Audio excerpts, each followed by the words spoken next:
व्याकरण के बारे में जानकारी ली है और व्याकरण का अपना हिस्सा जो है, मतलब शब्द किसे कहा जाता है, शब्द कैसे बनता है, माइक ऑफ करो, उसके साथ ही साथ शब्दों से वाक्य बनता है, इसके बारे में भी जानकारी ली है। और शब्द जो है, इस शब्द के भेदों के बारे में हम जानकारी ले रहे थे। यानी शब्द के मुख्य रूप से यदि देखा जाए तो कितने भेद होते हैं? 2 भेद होते हैं। पहला भेद कौन सा? विकारी शब्द और अविकारी शब्द। अब विकारी शब्द जो है, ये विकारी शब्द किसे कहा जाता है कि लिंग वचन कारक के अनुसार जिन शब्दों में परिवर्तन होता है उनको विकारी शब्द कहा जाता है, और जिन शब्दों में लिंग वचन कारक के अनुसार परिवर्तन नहीं होता उनको अविकारी शब्द ऐसे कहा जाता है। बराबर, इसके बारे में हमने जानकारी ली थी। इनकी डेफिनेशन जो है, उस डेफिनेशन के बारे में भी हमने जानकारी ली थी। तो आज हम, यानी ये विकारी शब्द जो है, इस विकारी शब्द के फिर से 4 भेद होते हैं: संज्ञा, सर्वनाम, विशेषण, क्रिया। बराबर, उस दिन हमने देखा था संज्ञा, सर्वनाम, विशेषण, क्रिया। और अविकारी के 4 भेद होते हैं: क्रिया विशेषण अव्यय, संबंध सूचक अव्यय, समुच्चय बोधक अव्यय और विस्मयादि बोधक अव्यय। तो इनके अविकारी भेदों के बारे में बाद में हम जानकारी लेंगे, लेकिन आज हम क्या करने वाले हैं कि ये विकारी शब्द के भेद जो है, या विकारी शब्द जो है, जो कि संज्ञा है, सर्वनाम है, विशेषण है और क्रिया है, इनके बारे में हम जानकारी लेने वाले हैं। इसमें पहला जो है संज्ञा, किसे कहा जाता है, और संज्ञा की परिभाषा जो है या डेफिनेशन जो है, इस डेफिनेशन के बारे में अभी जानकारी लेते हैं। ओके, तो शब्द का पहला भेद जो है वह भेद कौन सा है? संज्ञा। अब यहां पर मैं कुछ सेंटेंस लिखता हूं, जैसे कि पत्नी ने कटोरा लाया, पत्नी ने कटोरा ले लिया।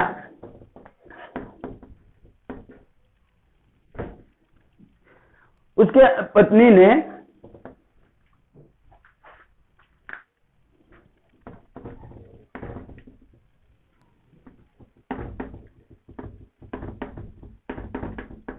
ले लाया, कटोरा ले लाया, लाया नहीं बल्कि लिया। उसके बाद दूसरा है वह उद्यान जोधपुर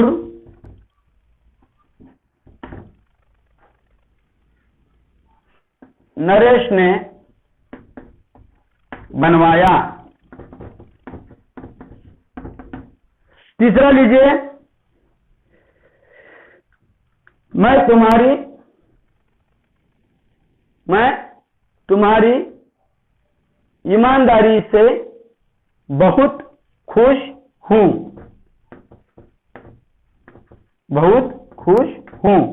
भारत मेरा देश है। अब यहां पर ये 4 एग्जांपल्स हमने लिए। अब यहां पर कटोरा, ये क्या है? नाम है, मतलब वस्तु है। बराबर, और वह, ये क्या है? सर्वनाम है। जोधपुर नरेश, ये क्या है? व्यक्ति है। बराबर, और जोधपुर ये क्या है? स्थान है। अब यहां पर ये जो शब्द जो है, ये शब्द क्या सूचित करते हैं? व्यक्ति सूचित करते हैं, वस्तु सूचित करते हैं, स्थान सूचित करते हैं। उसके साथ ही साथ पशु, मतलब बिल्ली भी कम समझदार जानवर नहीं है। एक एग्जांपल लीजिए, बिल्ली भी कम समझदार जानवर नहीं है। इसमें बिल्ली ये क्या है? पशु है। तो इनसे हमें क्या बोध होता है? इनसे यह बोध होता है किसी भी व्यक्ति, यानी ये रेखांकित शब्द जो है, ये जो रेखांकित शब्द जो है, बिल्ली, जोधपुर, कटोरा, नरेश, ये जो रेखांकित शब्द जो है, ये शब्द हमें क्या सूचित करते हैं? किसी न किसी व्यक्ति, वस्तु, स्थान, प्राणी के नाम को सूचित करते हैं। बराबर, इनके प्राणी के नाम जो है, नामों को सूचित करते हैं। तो इसका मतलब यह है कि ये सब क्या है? संज्ञा है। तो संज्ञा की डेफिनेशन जो है, या संज्ञा की परिभाषा जो है, यह परिभाषा किस प्रकार है कि किसी भी व्यक्ति, वस्तु, प्राणी, पशु, पक्षी या किसी जानवर जो है दिखाई देने वाली या न दिखाई देने वाली चीज को जो नाम दिया जाता है उसे क्या कहा जाता है? संज्ञा। तो संज्ञा की डेफिनेशन क्या है? किसी भी व्यक्ति, वस्तु, प्राणी, पशु, पक्षी, दिखाई देने वाली या न दिखाई देने वाली चीज को जो नाम दिया जाता है उसे संज्ञा इसे कहा जाता है। समझ में आया? दूसरी डेफिनेशन क्या है कि जो अविकारी शब्द, जो लिंग वचन कारक के अनुसार परिवर्तन होने वाला शब्द क्या करता है? हमें व्यक्ति, वस्तु, प्राणी, पशु, पक्षी के बारे में या दिखाई देने वाली या न दिखाई देने वाली चीज के बारे में अधिक जानकारी देता है, उसे क्या कहा जाता है? संज्ञा इसे कहा जाता है। जैसे कि भारत मेरा देश है, भारत ये क्या है? नाम है, संज्ञा है। वह बहुत ही क्या है? ईमानदार है।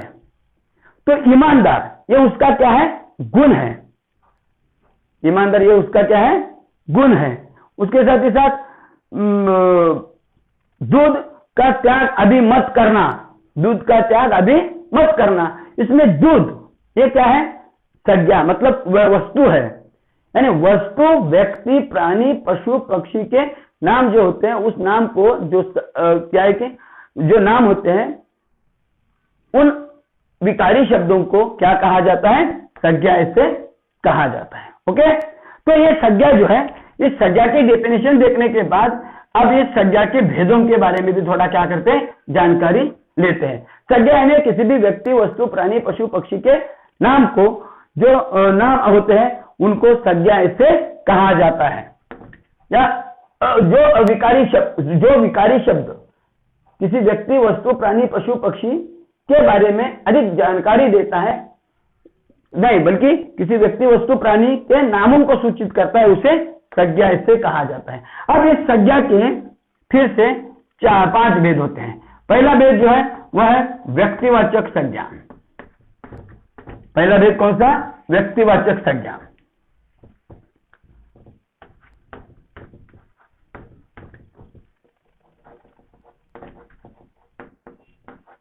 व्यक्तिवाचक संज्ञा। दूसरा भेद है जातिवाचक संज्ञा।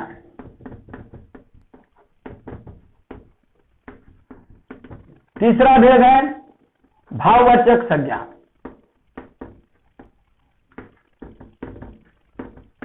चौथा भेद है समूहवाचक संज्ञा, सॉरी द्रव्यवाचक संज्ञा।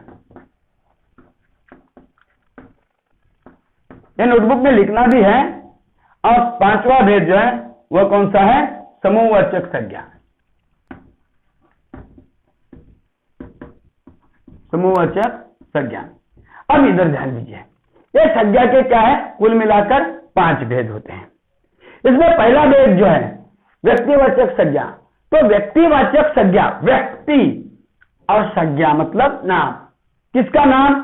किसी व्यक्ति का। यानी किसी भी व्यक्ति, वस्तु, प्राणी, पशु, पक्षी को जो प्रॉपर नाम दिया जाता है, प्रॉपर नाम दिया जाता है, उसे क्या कहा जाता है? व्यक्तिवाचक संज्ञा इसे कहा जाता है। जब पाठशाला में सभी छात्र जब सामने बैठ जाते हैं, उसमें जब हम दुर्गेश कहते हैं, दुर्गेश कहते हैं तो खाली कौन खड़ा होता है? दुर्गेश खड़ा होता है। क्यों? क्योंकि वह उसका क्या है?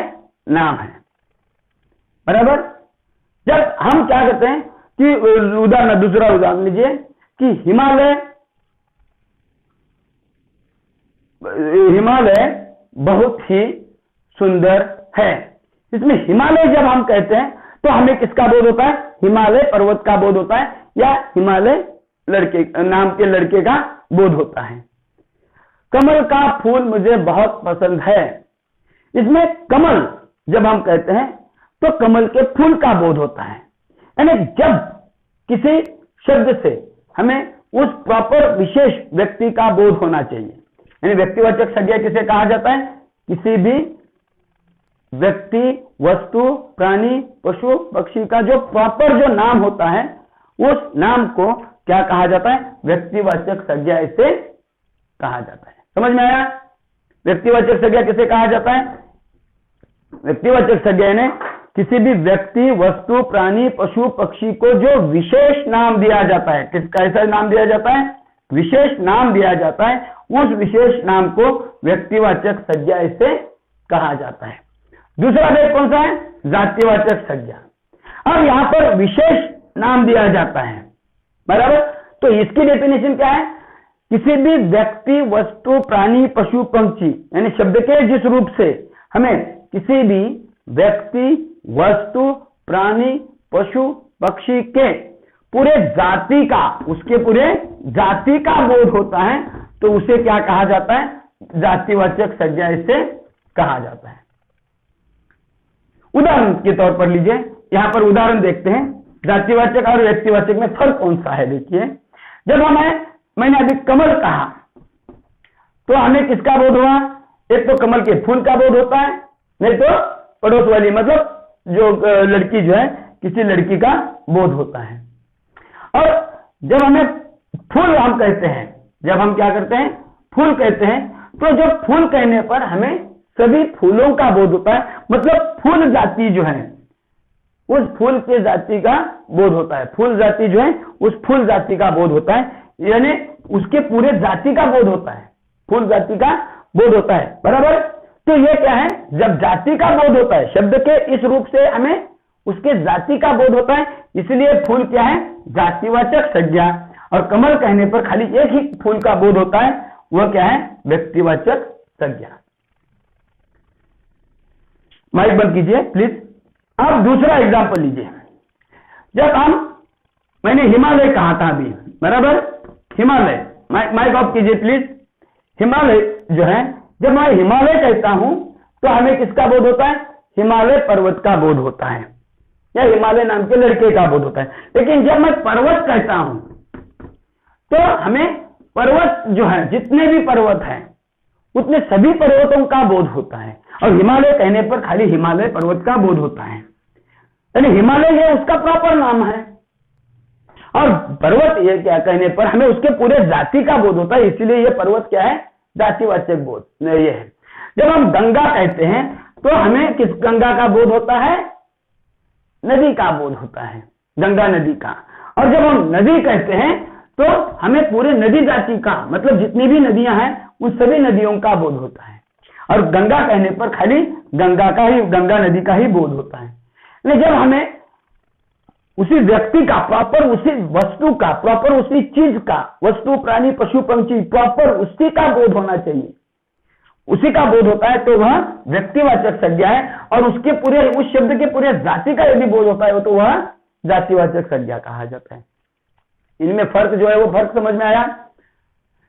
पहला क्या है? व्यक्तिवाचक संज्ञा। व्यक्तिवाचक संज्ञा की डेफिनेशन क्या है? किसी भी व्यक्ति, वस्तु, प्राणी, पशु, पंछी के विशेष नाम का बोध होता है। माइक ऑफ कीजिए प्लीज। विशेष व्यक्ति का बोध होता है तो उसे व्यक्तिवाचक संज्ञा कहा जाता है। और जातिवाचक संज्ञा क्या है? जब हमें किसी भी व्यक्ति, वस्तु, प्राणी, पशु, पंछी के उसके पूरे जाति का बोध होता है तो वह जातिवाचक संज्ञा है। ये दो समझ में आए? आगे चलते हैं। भाववाचक संज्ञा। तो भाववाचक संज्ञा किसे कहा जाता है? तो भाववाचक संज्ञा यानी शब्द के जिस रूप से हमें किसका बोध होता है? उस व्यक्ति, वस्तु, प्राणी जो भी है उसके गुणों का, उसके साथ ही साथ उसके भावों का, उसके साथ ही साथ उसकी अवस्था का बोध होता है। किसका बोध होता है? शब्द के जिस रूप से उस व्यक्ति, वस्तु, प्राणी, पशु, पंछी के गुणों का, भावों का मतलब उसकी जो भावना जो है उन भावनाओं का, और अवस्था मतलब उसकी जो स्थिति है उस स्थिति का क्या होता है? बोध होता है। उस शब्द को भाववाचक संज्ञा से कहा जाता है। जैसे कि उदाहरणार्थ गांव में सुंदर तालाब है। अब तालाब जो है एक ऐसा है सुंदर है, तो तालाब क्या करता है? तालाब जो है गांव में सुंदर है, तो तालाब के बारे में विशेष जानकारी देने वाला शब्द या उसके गुण दर्शाने वाला शब्द कौन सा? सुंदर। सुंदरता ये उसका क्या है? गुण है, बराबर। उसके साथ ही साथ दूसरा एग्जाम्पल लीजिए। आवाज नहीं प्लीज। दूसरा एग्जाम्पल लीजिए। मैं तुम्हारी ईमानदारी से प्रसन्न हूं। मैं तुम्हारी ईमानदारी, मैं प्रसन्न हूं। किससे प्रसन्न हूं? तुम्हारी ईमानदारी जो है उस तुम्हारी ईमानदारी से प्रसन्न हूं। ईमानदार ये उसका गुण है, यानी सुंदरता, ईमानदार, उसके बाद बुद्धिमान, होशियार, अच्छा, बुढ़ापा या युवा, या उसके साथ ही साथ ये जो भावनाएं जो है या अवस्थाएं जो है या गुण जो है, उन गुणों का बोध करने वाले शब्द को क्या कहा जाता है?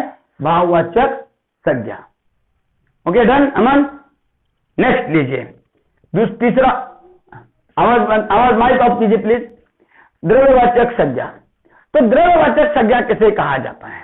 द्रव्य, यहां पर शब्द जो है इस शब्द के इस द्रव्य, इसी शब्द से हमें बोध होता है कि द्रव्य यानी वस्तु या चीज। यानी द्रव्यवाचक संज्ञा किसे कहा जाता है? शब्द के जिस रूप से हमें किसी धातु, शब्द के जिस रूप से हमें किसी धातु या द्रव्य या पदार्थ का बोध होता है। यानी शब्द के जिस रूप से हमें किसी धातु का, मतलब ये जो धातु होते हैं सोना, चांदी, लोहा वगैरह, उस धातु का, द्रव्य का, उसके साथ ही साथ पदार्थ का बोध होता है, उसे क्या कहा जाता है? द्रव्यवाचक संज्ञा। उदाहरणार्थ, मैंने 2 ग्राम या 5 ग्राम सोना खरीदा। तो ये सोना ये क्या है? द्रव्यवाचक संज्ञा है। सोना ये द्रव्यवाचक संज्ञा है। उसके बाद मैंने 5 किलो गेहूं लाए। गेहूं ये क्या है? पदार्थ, चीज है, द्रव्य है। 2 लीटर दूध लाया, दूध। 5 मीटर कपड़ा लाया।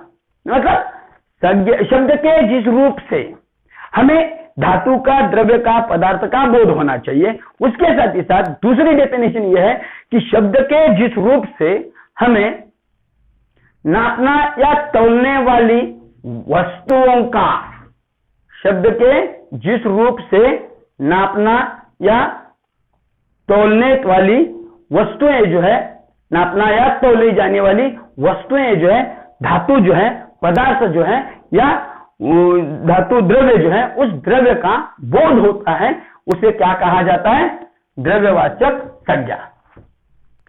तो इसकी डेफिनेशन क्या हो गई फिर?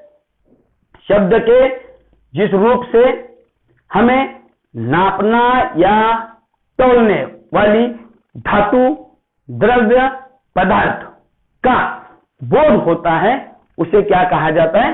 द्रव्यवाचक संज्ञा इससे कहा जाता है। Okay, done.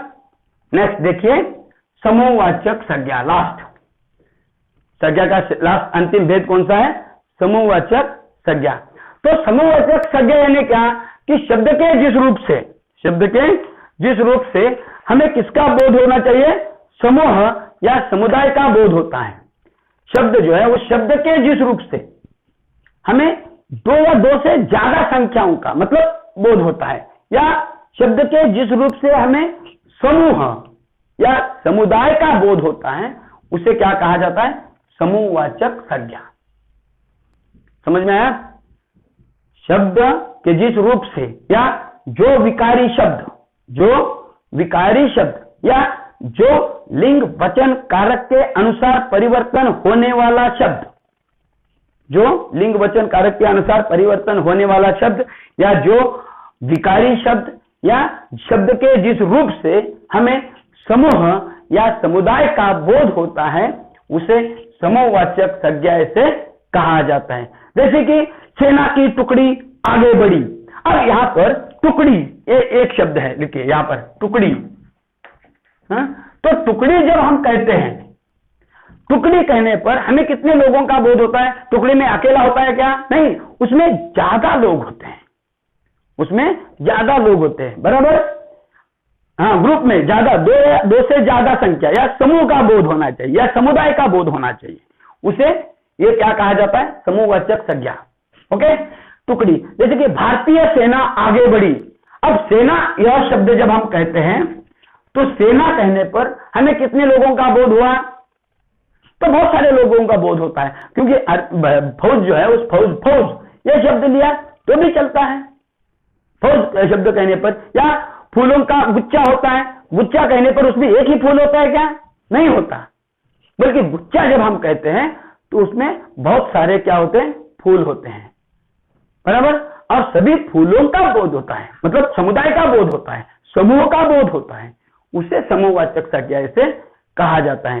या कौओं की झुंड, कौओं की झुंड। अब यहां पर झुंड यह शब्द है, झुंड यह शब्द है, तो झुंड किसे कहा जाता है?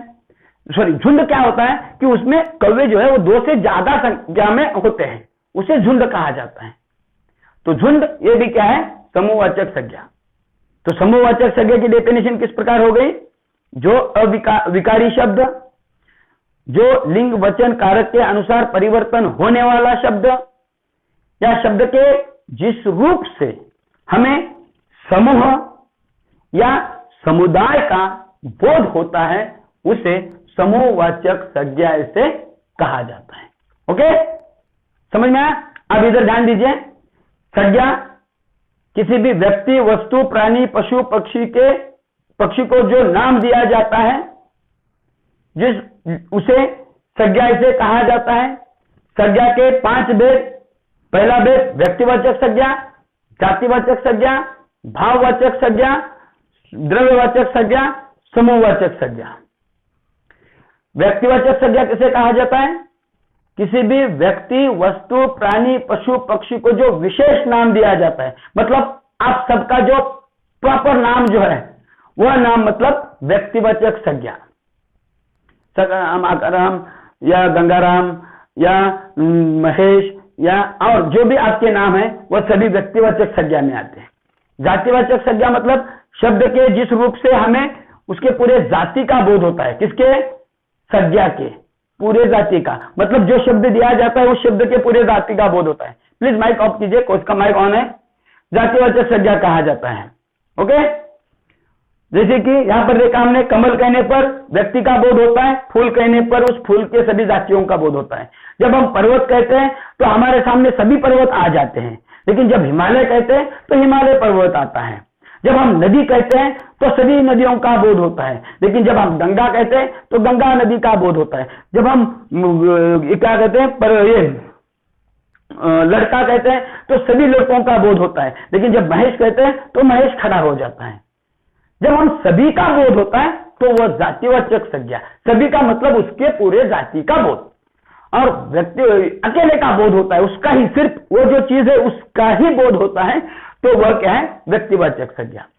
भाववाचक संज्ञा मतलब शब्द के जिस रूप से हमें किसका बोध होना चाहिए?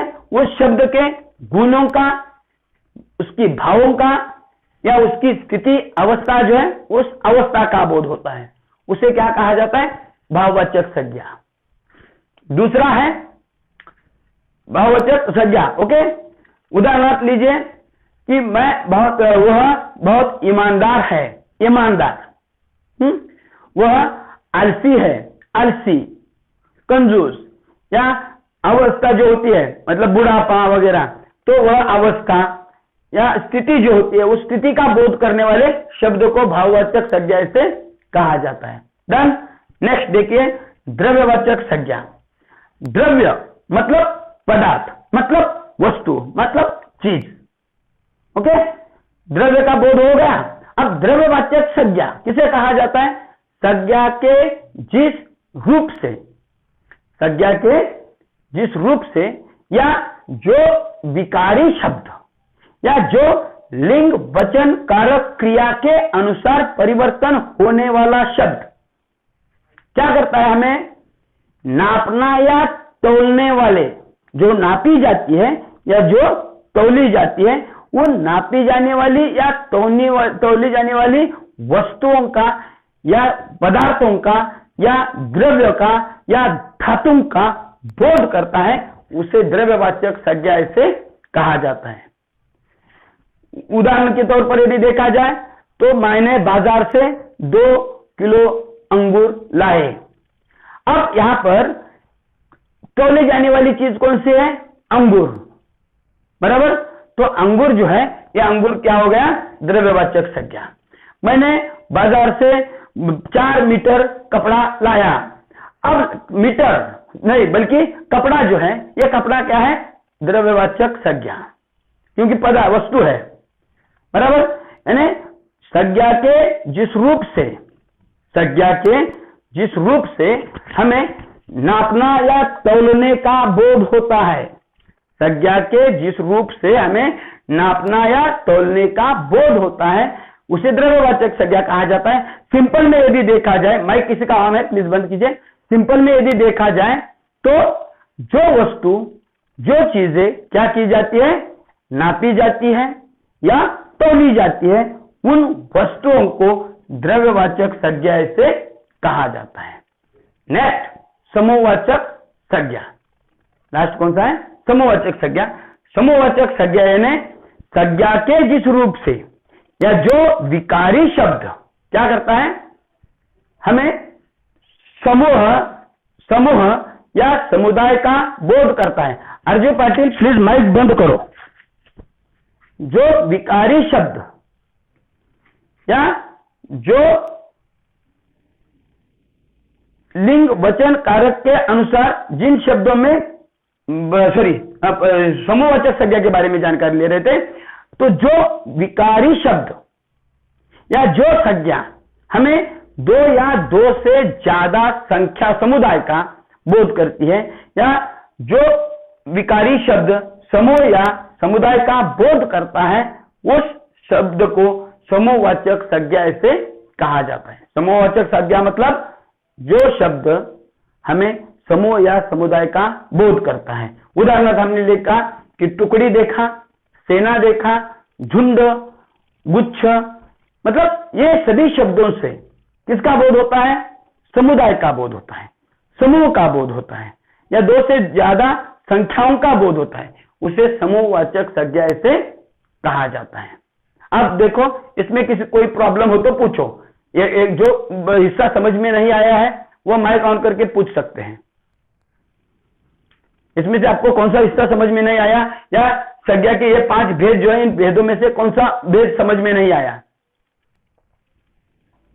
बोलो। नहीं तो मैं यहां पर कुछ एग्जांपल्स आपको मतलब ये करना चाहता हूं, कुछ शब्द देता हूं, उसमें से ये भेद जो है वो भेद पहचानना है। वो कौन सा भेद है? एनी डिफिकल्टी, एनी प्रॉब्लम इसमें? अभी ये जो संज्ञा या संज्ञा के भेदों के बारे में अभी हमने जो जानकारी ली, इसमें कुछ प्रॉब्लम है तो बोलो।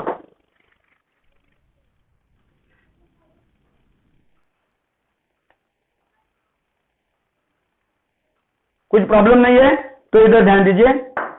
अब मुझे बताइए कि लड़का यह कौन सी संज्ञा है? यदि आंसर आता है तो माइक ऑन करना है। माइक आंसर आता है तो बोलो। लड़का ये कौन? Very good, very good. ये लड़का ये जातिवाचक संज्ञा है, क्योंकि लड़का कहने पर हमें सभी लड़कों का या लड़के जो है सभी लड़कों का बोध होता है। लेकिन जब मैं इसमें महेश कहता हूं या राम कहता हूं या गंगाराम कहता हूं, तो हमें किसका बोध होता है? महेश कहने पर महेश का बोध होता है, राम कहने पर राम का बोध होता है, गंगाराम कहने पर गंगाराम का बोध होता है। तो ये सब महेश, राम, गंगाराम, सीताराम जो भी है वो क्या है? व्यक्तिवाचक संज्ञा है, क्योंकि प्रॉपर उसी व्यक्ति का बोध हो रहा है। और लड़का कहने पर हमें पाठशाला में जितने लड़के हैं उन सभी लड़कों का बोध हो रहा है। जब हमें सभी का बोध होता है तो वह क्या है? जातिवाचक संज्ञा। नेक्स्ट देखिए, चांदी, चांदी।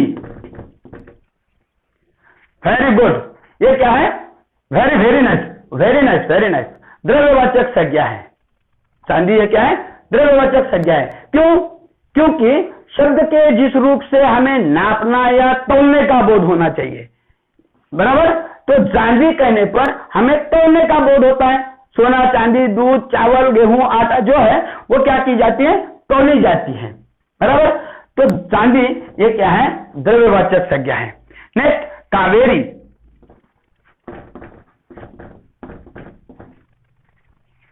Very good, Kaveri. कावेरी ये बराबर, बिल्कुल सही है, व्यक्तिवाचक संज्ञा है। क्यों?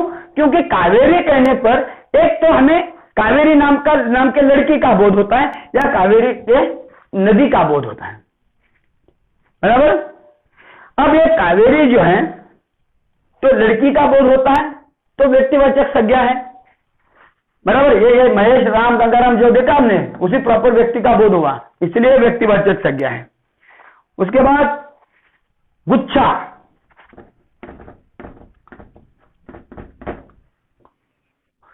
समूहवाचक। क्योंकि जब हम very good, very good, very good. क्यों? गुच्छा ये समूहवाचक संज्ञा है। क्यों? क्योंकि सास भी कभी बहू थी नहीं, बल्कि यहां पर देखो गुच्छा ये क्या है कि एक फूल से नहीं बनता, उसमें बहुत सारे फूल होते हैं, बहुत सारे फूल होते हैं। तो गुच्छा कहने पर हमें दो या दो से ज्यादा फूलों का बोध होता है, तो गुच्छा ये क्या है?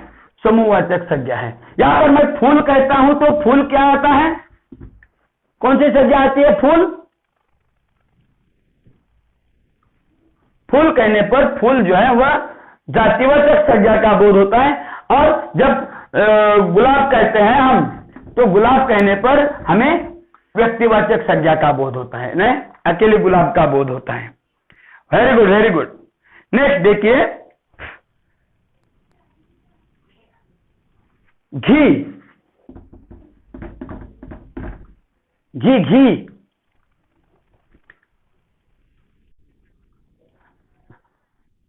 द्रव्यवाचक, यानी घी कहने पर हमें, बड़ा बिल्कुल सही है, घी कहने पर हमें तौलने का बोध होता है, तो घी क्या है? द्रव्यवाचक संज्ञा है। नेक्स्ट देखिए, पेड़ों पर अंगूरों के गुच्छे बहुत अच्छे लग रहे थे। यहां पर एक मैं सेंटेंस लिखता हूं, अभी अभी अभी अभी किस शब्द के नीचे अंडरलाइन किया है ये तो पहले देखो बेटा। मराठी में कहावत है, अति घाई मृत्यूला निमंत्रण देई, त्यामुळे घाई करायचं नाही। अभी इधर ध्यान दीजिए, पेड़ों पर अंगूरों के गुच्छे अच्छे लग रहे थे। अब यहां पर अंडरलाइन है पेड़। पेड़ कहने पर कौन सी संज्ञा आती है?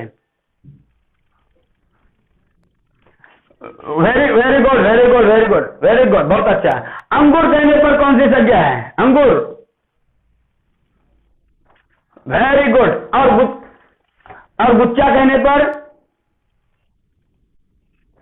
Very good, very good, very good. Mic off, mic off, झट से माइक ऑफ करना है। दूसरा एग्जांपल लीजिए,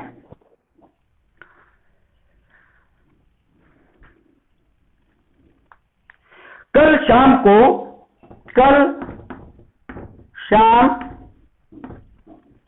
बहुत पानी बरसा। पानी,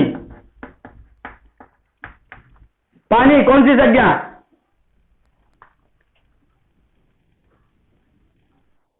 very good, very good, very good, very good. दूध स्वास्थ्य के लिए आवश्यक है, इसमें दूध।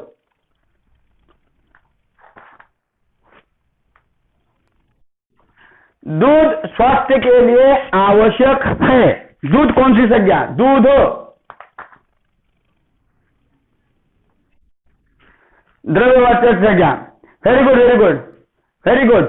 मतलब ये संज्ञा और संज्ञा के भेदों के बारे में आपको पूरी तरह से जानकारी मिल गई। Okay done. तो अभी आपको ये काम करना है, ये संज्ञा जो है उस संज्ञा के भेद जो है उन भेदों का चार्ट जो मैंने आपको बताया था उसी प्रकार चार्ट भी निकालना है और ये भेद जो है